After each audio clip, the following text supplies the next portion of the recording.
Start. Hello Atul sir, कैसे हैं? Hello आलोक, fine. Pravega family के सारे व्यूअर्स का मैं स्वागत करता हूं आज के इस पॉडकास्ट में, जिसका नाम है navigating the challenge of the CSIR net physics exam.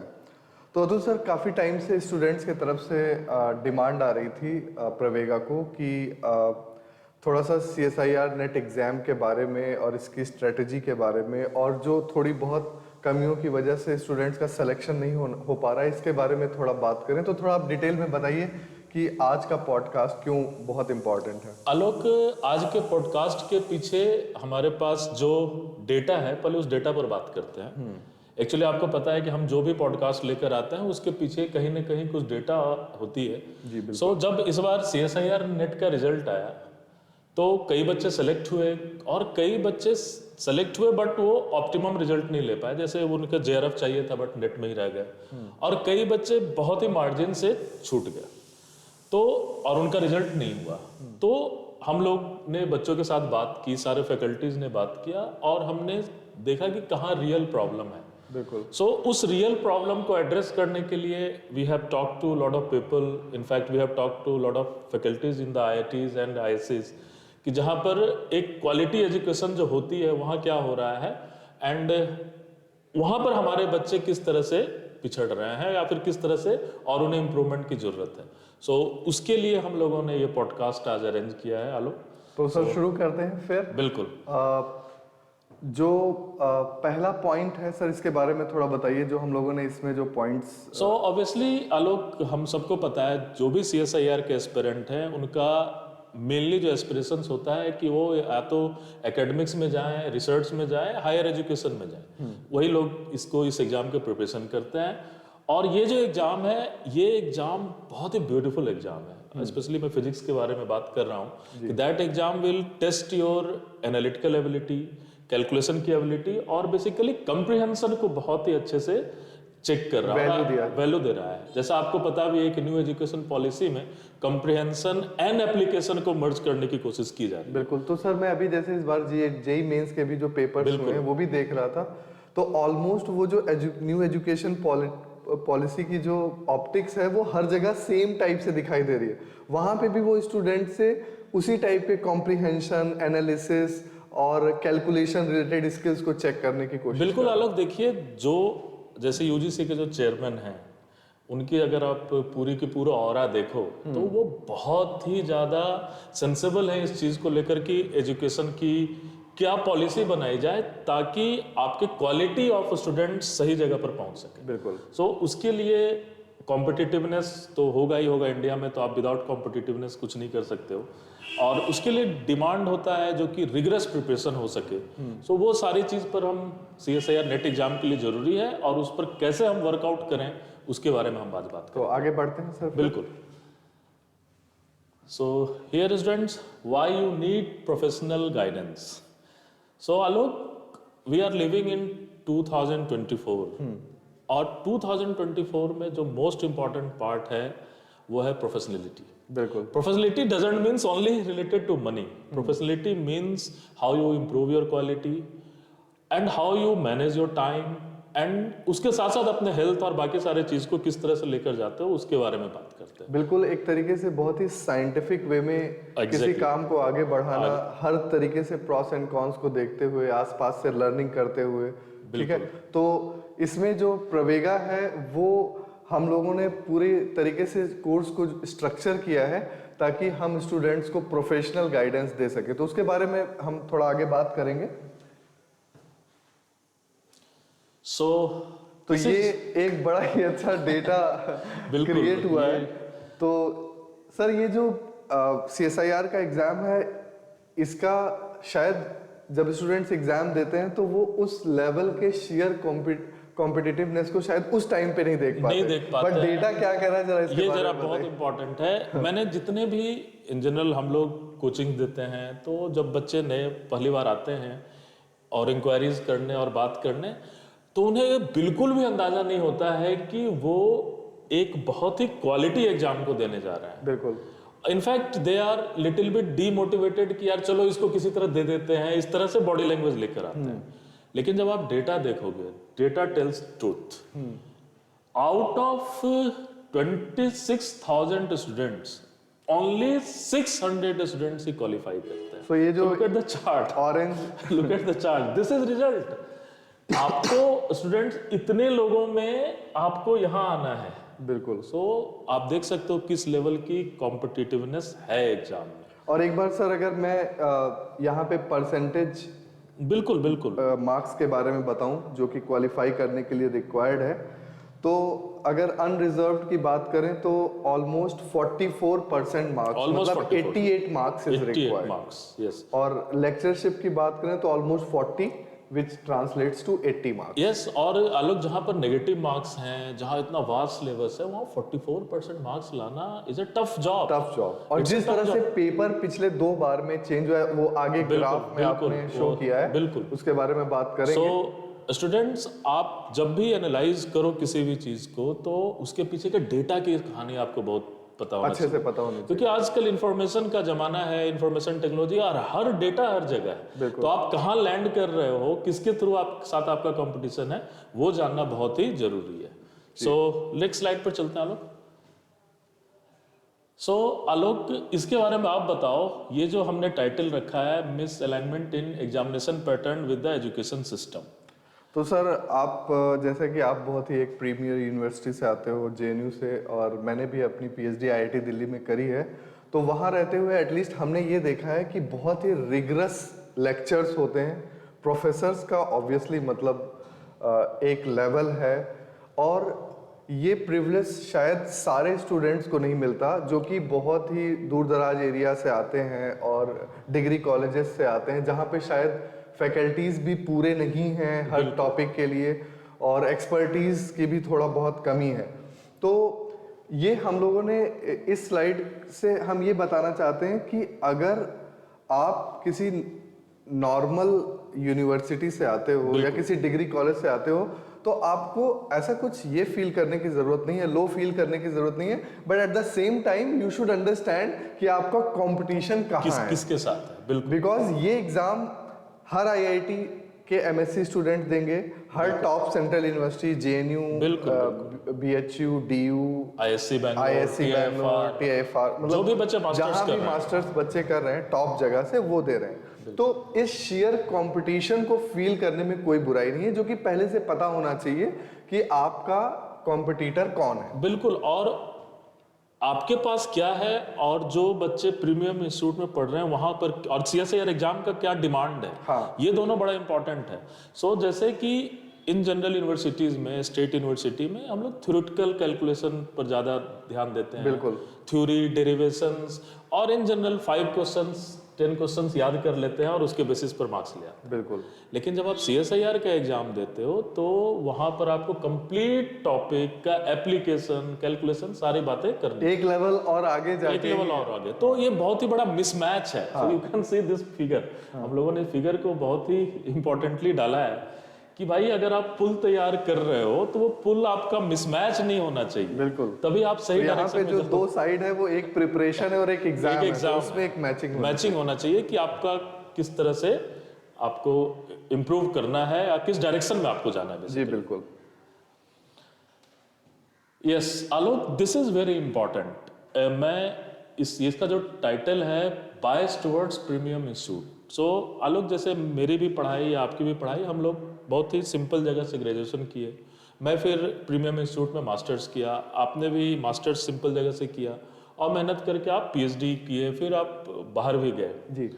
सो हम लोगों ने क्या देखा, जो मोस्ट इंपॉर्टेंट चीज हमने देखा कि जब आप प्रीमियम इंस्टीट्यूट में जाते हो, तो वहाँ का जो कोर्स करिकुलम है वो इतना एडवांस होता है कि आप सिंपल जगह के बच्चे तो उसको कभी फॉलो ही नहीं कर पाते. बिल्कुल. जैसे ये इन जनरल सारे जगह पर होते हैं. जैसे आप सपोज प्रीमियम इंस्टीट्यूट है, क्वालिटी लेक्चर्स, वर्ल्ड क्लास के फैकल्टीज जो कि आपके लेक्चर्स लेंगे, ट्यूटोरियल्स. विदाउट ट्यूटोरियल्स आप one of the most important thing, tutorials. इसके बगैर आप आगे बढ़ ही नहीं सकते. तो अतुल सर, स्टूडेंट्स को मैं बता दूं कि प्रवेगा में हम लोग ट्यूटोरियल मेथड फॉलो करते हैं.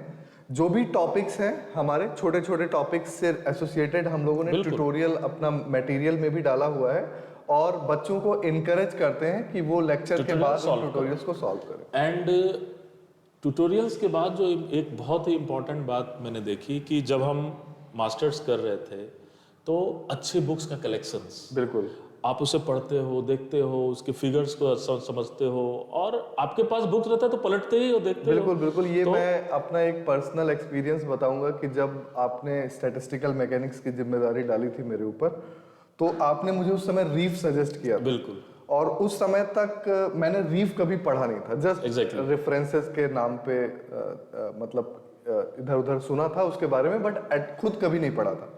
तो जब रीफ के शुरू के 2-3 चैप्टर्स मैंने पढ़े तो मतलब इट वाज कंप्लीटली एस्टोनिशिंग कि मतलब इतनी डिटेल में और इतने फंडामेंटल वे में कुछ टॉप जो इंटरनेशनल ऑथर्स हैं वो हमेशा आपके पास भी होना चाहिए। एडवाइस कि भाई आपको उनको अभी पढ़ना जैसे कि आप देखोगे एक बुक है जो बालाकृष्णन ने लिखी है, मैथमेटिकल फिजिक्स की मैथमेटिकल बुक। फिजिक्स की।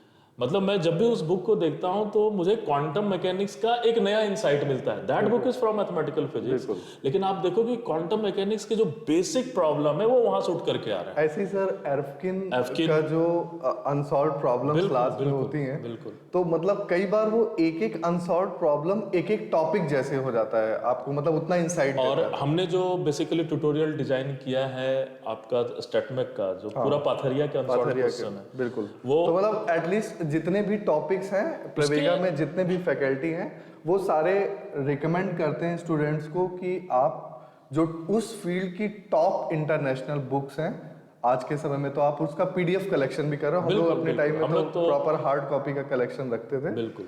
तो that is very very important. And वहां पर क्या होता है, आपको फैकल्टी चैन नहीं लेने देंगे।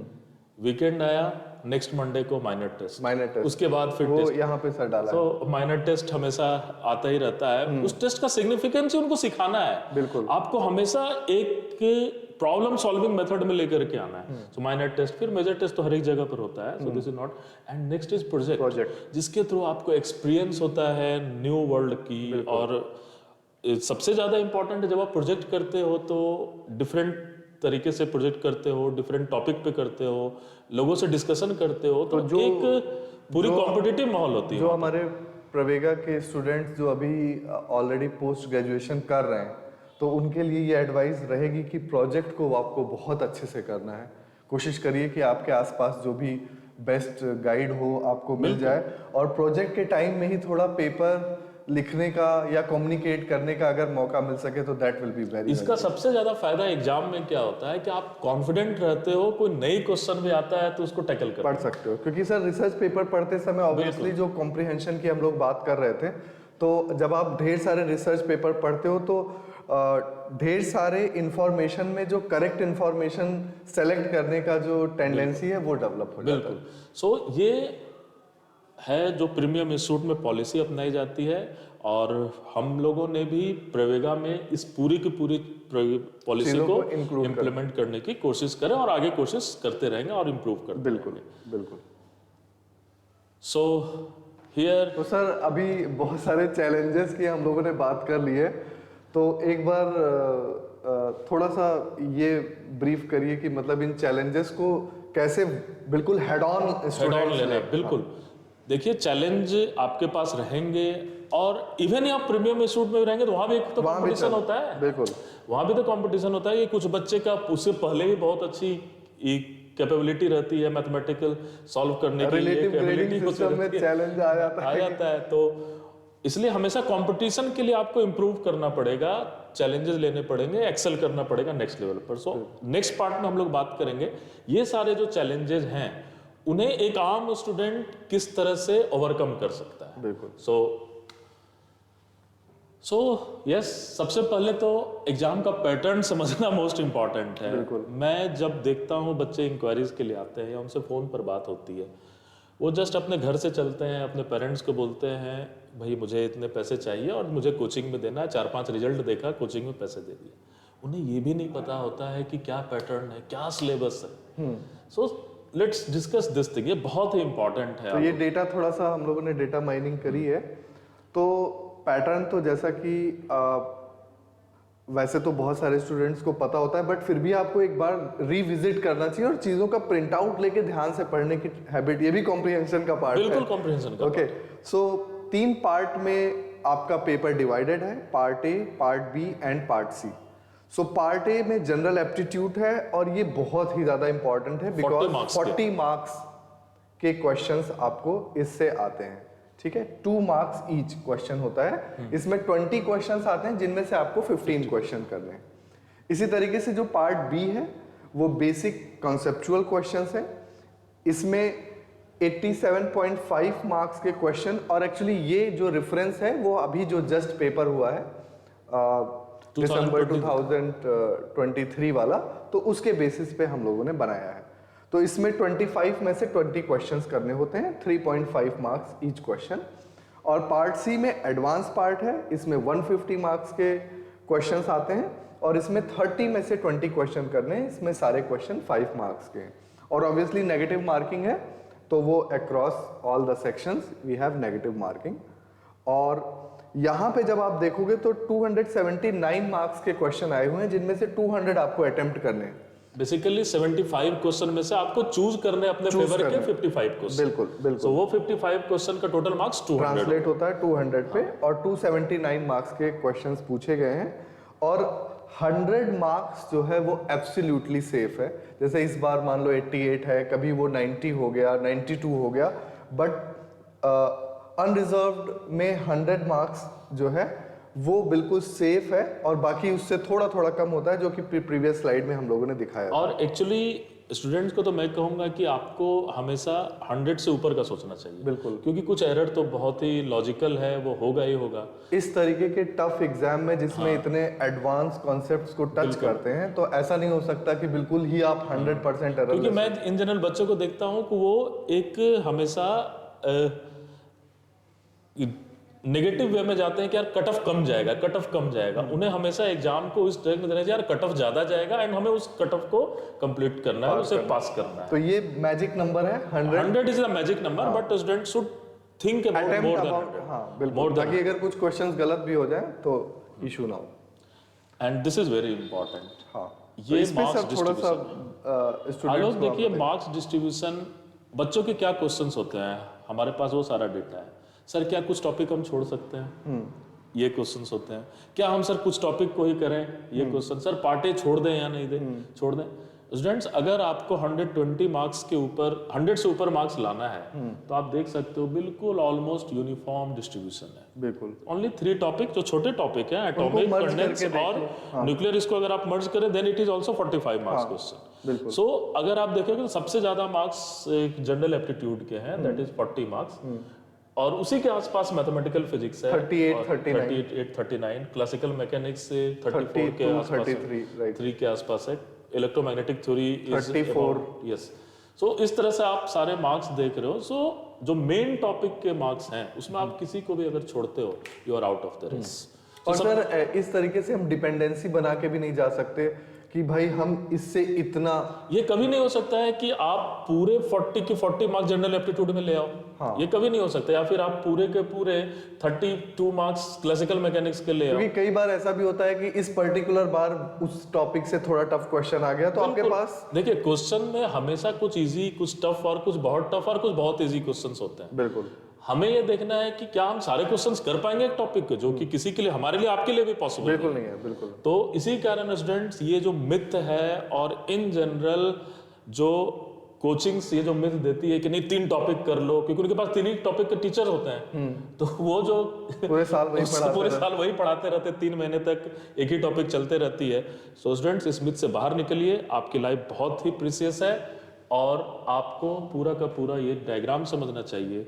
आप किसी भी टॉपिक को मिस नहीं कर सकते हो। Look at this stat mech, statistical mechanics Alok लगभग 34 मार्क्स, और लोग इसको लगभग 5 दिन 7 दिन में खत्म करते हैं। हाँ, जबकि ये इतनी इंसाइटफुल टॉपिक है। इलेक्ट्रोमैग्नेटिक थ्योरी, आप देखिए इलेक्ट्रोमैग्नेटिक थ्योरी। बिल्कुल। सो ये हमें समझना पड़ेगा कि हमें सारे टॉपिक पर इक्वल वेटेज देने हैं। भले आपका कोई फेवरेट हो सकता है तो उसमें आप ज्यादा कर लें, बट आप किसी भी टॉपिक को अवॉइड नहीं कर सकते हो इस एग्जाम में। बिल्कुल।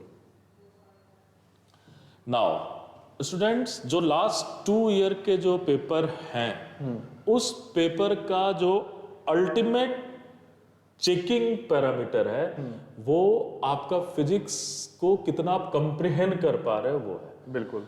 और न्यू एजुकेशन पॉलिसी में ये डायरेक्टली लिखा हुआ है कि स्टूडेंट को का कंप्रिहेंशन ठीक करना है और उस कंप्रिहेंशन के बेसिस पर उनसे एनालिसिस करवानी है। बिल्कुल। सो आप स्टूडेंट आपको अपनी कंप्रिहेंशन तो बेटर करनी ही पड़ेगी। बिल्कुल। सो उस जैसे कंप्रिहेंशन सर हम लोग क्लास में हम लोगों ने शुरू किया है बिल्कुल कि क्वेश्चन सामने लिख दिया और बच्चों से बोला कि अभी इसी समय पढ़ के बताओ कि इसका मीनिंग क्या है। तो हम भी अपना बिट्स एंड पीसेस में आपको कॉम्प्रिहेंशन सिखा रहे हैं, बट आपकी अपने तरफ से भी रिस्पॉन्सिबिलिटी है। मैं आपको बता रहा हूँ कि अगर आप इंटरनेशनल लेवल के एग्जाम देखोगे, जैसे जीआरई का एग्जाम है या और कोई भी एग्जाम है या आईएम का एग्जाम है जो कि बहुत ही इंपॉर्टेंट एग्जाम है, इवन आईटीजी और ये सब का भी आईएएस के एग्जाम जो है, इस एग्जाम में आप देखोगे कि एक पैराग्राफ दिया रहता है और उस पैराग्राफ से आपको कंक्लूजन ड्रॉ करना रहता है। बिल्कुल।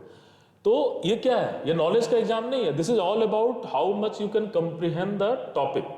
सो हमारी सीएसआईआर के एग्जाम भी उस डायरेक्शन में जा रहा है और इस बार तो कम से कम नहीं तो 10 ऐसे क्वेश्चन थे जिसमें जस्ट स्टोरी क्रिएट किया गया था। अगर आप उसका कंक्लूजन निकाल ले तो 2 लाइन का क्वेश्चन। बिल्कुल। सो अब ये कंप्रिहेंशन को कैसे इंप्रूव करना है, आलोक आप इसके बारे में बात करो। इसमें सर एक हम लोगों ने एक्टिव रीडिंग टेक्निक एक पॉइंट लिखा है। तो इसमें स्टूडेंट्स को एक्चुअली क्या करना है कि जब भी आप कोई चीज़ पढ़ते हो, सपोज आप किसी टॉपिक को अपने नोट से पढ़ रहे हो या बुक से पढ़ रहे हो, तो उसके फाइन बुलेट्स बनाना कि उस टॉपिक में कौन कौन सी चीज़ें इंपॉर्टेंट है। क्योंकि कई बार स्टूडेंट्स ये नहीं पिक कर पाते कि ये आपने जो इतना ढेर सारा इंफॉर्मेशन लिया है उनमें से वो कौन सी इंफॉर्मेशन होगी जो बहुत ही इंपॉर्टेंट है। तो उनको बुलेट्स के फॉर्म में लिखना, अपने उनके शॉर्ट नोट्स बनाना, प्रॉपरली उनको समझना, तो ये एक्टिव रीडिंग एक टेक्निक मैं का फिजिक्स के पॉइंट ऑफ व्यू से बात करूंगा कि जैसे आप अगर कंप्रिहेंशन का एक पॉइंट ऑफ व्यू देखो तो क्या होता है कि किसी भी प्रॉब्लम में इंडिपेंडेंट वेरिएबल होते हैं और डिपेंडेंट वेरिएबल होते हैं। बिल्कुल। और इन जनरल हमें क्या करना होता है, जो भी डिपेंडेंट वेरिएबल है उसे इंडिपेंडेंट वेरिएबल और पैरामीटर के टर्म में लिखना होता है। अगर स्टूडेंट किसी भी प्रॉब्लम के एक साइड में ये भी लिख लें कि क्या क्या इंडिपेंडेंट वेरिएबल हैं और उस इंडिपेंडेंट वेरिएबल का क्या कनेक्शन है, तो वो 3 से 4 क्वेश्चंस का गेन कर सकते हैं। बिल्कुल। सो एक्टिव रीडिंग फिजिक्स में आपको ये समझना बहुत ही जरूरी है कि उसको आप मैथमेटिकल लैंग्वेज में कैसे ट्रांसलेट करें। बिल्कुल। है ना? जैसे अगर कंजर्वेशन ऑफ एनर्जी दिया है तो ठीक है, लेकिन उसको मैथमेटिकली कैसे करोगे? कैसे करेंगे? अब जैसे अगर इलेक्ट्रोस्टैट का एक एग्जांपल दूं तो मान लो इलेक्ट्रोस्टैटिक फील्ड है और हम वर्क डन निकाल रहे हैं तो वो पाथ इंडिपेंडेंट है। तो अब ये बात तो बहुत सिंपल है, आपने पढ़ लिया पाथ इंडिपेंडेंट है, लेकिन जब फिगर में अलग अलग पाथ आए तो क्या वहां पे आप कॉन्फिडेंट हो कि आप ऐसा कोई सिंपल पाथ ले लो जिससे कैलकुलेशन बहुत आसान हो? मैं इस बार के एग्जाम की बात कर रहा हूँ। एक क्वेश्चन आया हुआ था क्लासिकल मैकेनिक्स का और उस क्लासिकल मैकेनिक्स के क्वेश्चन में दिया हुआ था which one of the following is conserve quantity. In general लोग कंजर्व क्वांटिटी की बात करते हैं साइक्लिक कोऑर्डिनेट से या फिर पॉइजो ब्रैकेट का यूज करके कर लेते हैं, लेकिन उन दोनों से वो प्रॉब्लम नहीं सॉल्व हो रहा था क्योंकि फंडामेंटल ऑफ कंजर्वेशन लॉ ये है कि किसी भी फिजिकल क्वांटिटी का टोटल टाइम डेरिवेटिव 0 होना चाहिए। तो उन्होंने वहां स्ट्राइक किया है और जब तक आपको ये कंप्रीहेंड नहीं कर पाओगे क्वेश्चन में, तब तक आप उस तरह क्वेश्चन को नहीं कर सकते हो। तो ये पार्ट उसी पे है कि जो कुछ भी आप पढ़ रहे हो उनको बुलेट्स में इंपॉर्टेंट पॉइंट्स में कन्वर्ट करना अपनी कॉपी में ही साइड में उस टॉपिक पे। तो ये एक्टिव रीडिंग टेक्निक है। मतलब इसका मतलब है कि आप ये नहीं कि पढ़ते चले जा रहे हो और आप उसको समझ नहीं पा रहे हो कि कौन सी चीज है। और second is break down the complex. तो सर ये जैसा हम लोग डिस्कस भी कर रहे थे कि जो बड़े पैराग्राफ में क्वेश्चंस आ जाते हैं उनको छोटे छोटे पार्ट में ब्रेक करना कि इंफॉर्मेशन 3 बार में आप गए। कई बार होता है शुरू से पढ़ के आप लास्ट तक आए और फिर आप यही भूल गए कि शुरू में क्या दिया हुआ था। देखिए मैं तो स्टूडेंट्स को हमेशा ये कहता हूँ कि आप एक प्रॉब्लम सॉल्विंग टेक्निक क्या है, वो एक तरह से ट्रांसलेशन है इंग्लिश टू मैथमेटिक्स। हाँ जी बिल्कुल बिल्कुल, है ना? अगर आप उसको मैथमेटिकल लैंग्वेज में लिख पा रहे हो तो आप ये काम बहुत आराम से कर सकते हो। बिल्कुल। And last thing is very important जी कि practice critical reading skills. Means आप जो भी पढ़ रहे हो उसके अंदर खुद ही क्वेश्चन रीड एराइज करना, ये बहुत इंपॉर्टेंट है। और दूसरा, जो भी आपने पढ़ा है, कैन यू से one line about that, what is the conclusion of this, उसको आपको समझना बहुत जरूरी है। तो स्टूडेंट्स, अब वो जमाना गया कि आप क्लरिकल मेथड से एग्जाम या फॉर्मूला याद करके एग्जाम क्रैक कर सकते हो, आपको अपनी कॉम्प्रिहेंशन टेक्निक को डेवलप करना ही होगा। और इन सब के साथ सर इसमें जो एक हिडन एक बड़ा इंपॉर्टेंट मीनिंग है कि आपको अपने डोमेन को बहुत ही वाटर टाइट रखना है। बिल्कुल, कि मतलब ये सब होते हुए भी, इतनी इंफॉर्मेशन आते हुए भी, वो बाउंड्री लाइन कि जो पढ़ाई के मतलब एग्जाम के डायरेक्शन में ले जाए, आपको इधर उधर डाइवर्ट। आपको सिलेबस तो हमेशा ही सामने रखना है। बिल्कुल। सिलेबस सामने रखना है, पैटर्न सामने रखना है और उस बेसिस पर सारी चीजों को करना है। हाँ। ऐसा नहीं है कि आप बैठ करके सीएसआईआर का एग्जाम करो और स्टीफन हॉकिंस पढ़ रहे हो। हाँ बिल्कुल। बात उसकी नहीं है, आप स्टीफन हॉकिंस पढ़ो, but not for the exam, कि that is not for the exam. बिल्कुल। So next is, and here is time management. भाई हमारे पास सबसे बड़ा जो कंस्ट्रेंट होता है टाइम, वो टाइम का है। वो टाइम प्रिपरेशन का टाइम नहीं होता, वो टाइम एग्जाम के ड्यूरेशन परफॉर्मेंस का भी टाइम होता है। सो आप जब तक टाइम मैनेज नहीं करोगे तो आप एफिशिएंट नहीं हो सकते। Efficiency is all about the time management. So students, time management के लिए जैसे आलोक ने कहा था, emphasize on exam syllabus and format. So आपको एग्जाम का सिलेबस और फॉर्मेट को तो ध्यान में रख के ही तैयारी करनी है। ऐसा नहीं है कि फॉर्मेट कुछ और है, सिलेबस कुछ और है और आपको मजा कहीं आ रहा है वहीं लगेगा। ये नहीं करना है। And utilise concise notes. आप जब तक पूरे टॉपिक को 4 या 5 पेज में नहीं लेकर आ पा रहे हो, और मैं जब 4 या 5 पेज कह रहा हूं तो with the help of with all problems, all concept को जब तक लेकर नहीं आ रहे हो तब तक आप एफिशिएंट नहीं हो सकते, कमांड नहीं कर सकते हो। एंड लास्ट, जिसमें बच्चे सबसे ज्यादा परेशान होते हैं और सबसे ज्यादा भागते हैं, रेगुलर असेसमेंट ऑफ टेस्ट। सो इस बार तो हम लोगों ने बहुत ही लगातार टेस्ट का पैटर्न रखा और बच्चे काफी इंप्रूव कर रहे हैं। बिल्कुल। एवरी तो जो हमारे जो ऑनलाइन स्टूडेंट्स हैं और या फिर जो खुद से भी तैयारी कर रहे हैं, उनको भी ये सजेशन है कि आप टेस्ट के मामले में देखिए सेल्फ डिसिप्लिन होना पड़ेगा। और आप ये कभी मत सोचो कि पूरा सिलेबस हो जाए, जैसे बहुत सारे बच्चे आर्ग्यूमेंट देते हैं और ये सब चीजें आप क्लास 10th 11th से ही करते आ रहे हो कि पूरा सिलेबस हो जाएगा। ये जितना प्रिपेयर है उस शॉर्ट चीजों का धीरे धीरे करके टेस्ट। देखो सिंपल सी बात है, अगर आपको किसी ने अभी टेस्ट डाला, देन गो फॉर इट। कोई आपके पास ऑप्शन नहीं होना चाहिए, उसमें कोई भी सेकंड ओपिनियन नहीं होना चाहिए। And this is very important, all about the accuracy. तो आपका नेगेटिव मार्क्स है, नेगेटिव मार्क्स के होते हुए भी आपको 100 मार्क्स लाना है, ऑलमोस्ट 50% मार्क्स लाना है, तो विदाउट एक्यूरेसी तो काम चलेगा नहीं। सो एक्यूरेसी के लिए आपको सबसे ज्यादा इंपॉर्टेंट है कि आप पीवाईक्यू बेस्ड प्रिपरेशन करो। पीवाईक्यू के क्वेश्चन को बार बार करना चाहिए। स्टूडेंट क्या होता है, एक बार करके उसके सॉल्यूशन मिला लेते हैं, चलो हो गया। एक मैं आपसे चाहूंगा कि स्टूडेंट्स को इस पे थोड़ा सा आप क्लैरिटी दे दें कि कई बार स्टूडेंट्स पीवाईक्यू का मतलब समझते हैं कि जैसे देख लिया उसका ABCD। तो इस पे थोड़ा सा मैं बता रहा हूँ। अभी एक स्टूडेंट ने बोला था मुझे कि सर जो क्लास टेस्ट हुआ था उसमें आपने प्रीवियस ईयर के क्वेश्चन दिया था, मुझे तो आंसर याद था, अब मैंने सारा टिक कर दिया।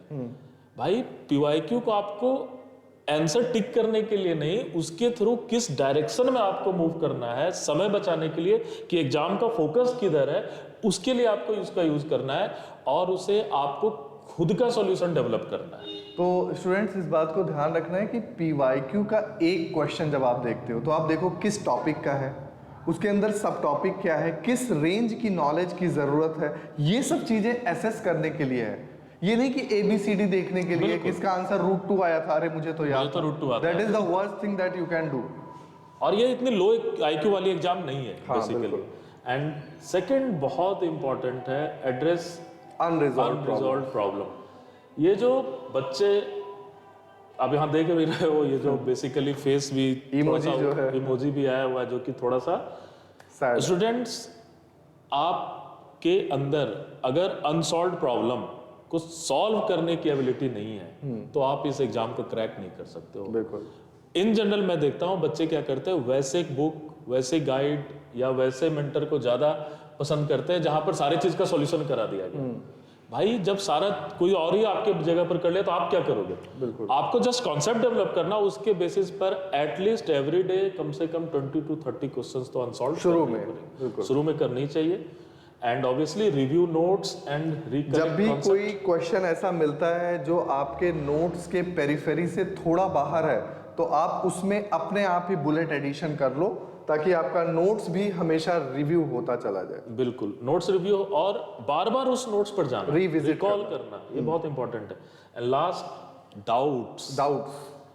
आप डाउट्स को क्लियर करके ही एक्यूरेसी बढ़ा सकते हो। बिल्कुल। एक स्टूडेंट्स, अभी कुछ दिन पहले हम और आप दोनों ही बात कर रहे थे, उस स्टूडेंट्स का ये कहना था कि सर मेरे डाउट्स इतने सिंपल हैं कि मुझे पूछने में प्रॉब्लम होती है। उसके कारण स्टूडेंट्स आपकी पूरी की पूरी एक साल वेस्ट हो जाएगी। बिल्कुल।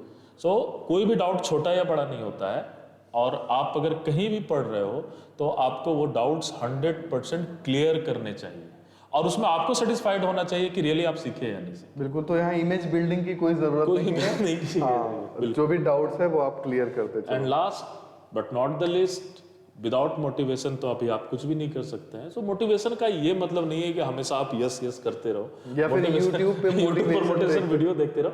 Motivation means you have to be very rational, और रैशनल होकर खुश होकर देना है। तो सबसे पहले तो हेल्दी लाइफस्टाइल बहुत ही ज्यादा इंपॉर्टेंट है। इन जनरल आप अगर अपने हेल्दी लाइफस्टाइल को खराब करते हो तो एग्जाम के समय आप पैनिक में आते हो और आप बिल्कुल ही सेलेक्ट नहीं हो पाते हो। And one very important thing is wise और इंस्पिरेशनल मेंटर्स को चूज कीजिए। अपने आसपास नेगेटिव पीपल को मत आने दीजिए, है ना। जो आपके मेंटर होने चाहिए वैसे होने चाहिए जो 24/7 आपके साथ खड़े हों, और वो इंस्पिरेशनल हो, और साथ में आपको थोड़ी कड़वी दवाई भी देते रहे साथ साथ में। बिल्कुल। ऐसा नहीं कि भाई बस अच्छी अच्छी बातें चल रही है, इससे कोई फायदा नहीं। एंड स्टूडेंट्स, अपने फैमिली को, फ्रेंड्स को कुछ भी छोड़ने की जरूरत नहीं है, क्योंकि जब तक आप सोशलाइज नहीं रहोगे माइंड आपका फ्रेश नहीं रहेगा। सो ऑलवेज आपको थोड़ा सा ब्रेक लेना, ये सारा काम करना बहुत इंपॉर्टेंट है। लास्ट, आप अगर इस लेवल तक आए हो तो गॉड आपके लिए कुछ ना कुछ अच्छा प्लान किया ही है, एंड ऑब्वियसली आप बहुत ही बेटर कर सकते हो। सो स्टूडेंट्स, सो ये हमारा पूरा का पूरा प्लानिंग है जिसके थ्रू कोई भी स्टूडेंट नेक्स्ट लेवल पर जा सकता है और अपने आप को इम्प्रूव कर सकता है। और प्रवेगा एजुकेशन की टीम, मैं और आलोक के मेंटरशिप में आपको इनवाइट करती है। नॉट ओनली कि आप जस्ट एडमिशन लो तो ही, आप किसी भी डोमेन में हमारे साथ पढ़ाई कर रहे हो, या तो हमारे यूट्यूब के लेक्चर्स देख रहे हो, या फिर हमारे स्टूडेंट्स हो, ऑफलाइन कर रहे हो, ऑनलाइन कर रहे हो, रिकॉर्डेड कर रहे हो, या ऐसे भी अगर आपसे कोई भी आपको एडवाइस की जरूरत है, वी ऑल वेलकम, है ना। हमारा मेन पर्पस ही है कि हम एक ऐसी कम्युनिटी डेवलप करें जो इंडिया की एजुकेशन सिस्टम को अपग्रेड कर सके। और स्टूडेंट्स, फाइनली मैं बोलूँगा कि वीडियो देखने के बाद आप अपने यूज़फुल कमेंट्स ज़रूर कमेंट सेक्शन में डालें, जिनके बेसिस पे हम लोग फिर से दोबारा कोई और रिलेटेड कंटेंट लेकर आएंगे। Okay, thank you. Thank you students.